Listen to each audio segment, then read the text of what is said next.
Decoding the phrase, tagging, in English.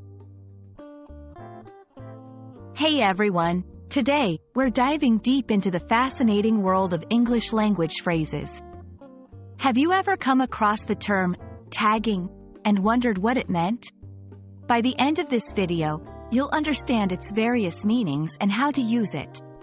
Let's get started. Tagging has various meanings in different contexts. At its core, tagging means attaching or assigning a label or identifier to something. Think of when you tag someone in a photograph. You're identifying them or labeling them as part of that picture.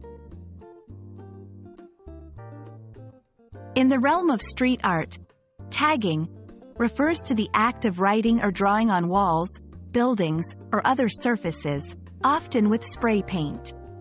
It's a form of graffiti, and the tag is typically the artist's unique signature or name. In the world of linguistics and language studies, tagging can refer to the process of assigning parts of speech to words in a sentence.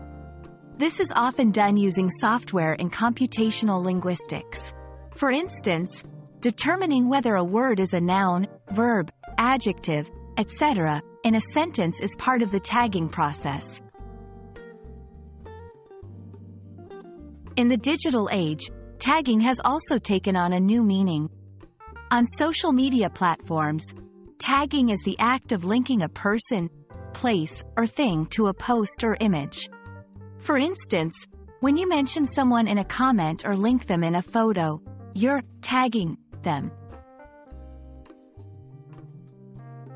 Here are some examples to show how tagging can be used in everyday English. 1.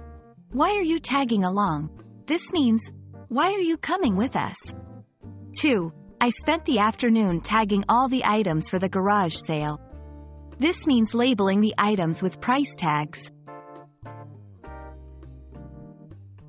And there you have it. We've unraveled the various meanings of the phrase, tagging, in English. From art to technology, it's a term that pops up in numerous contexts. Hopefully, this has shed some light on its uses. Remember, language is always evolving, and it's essential to stay updated. Happy learning, and see you in the next video.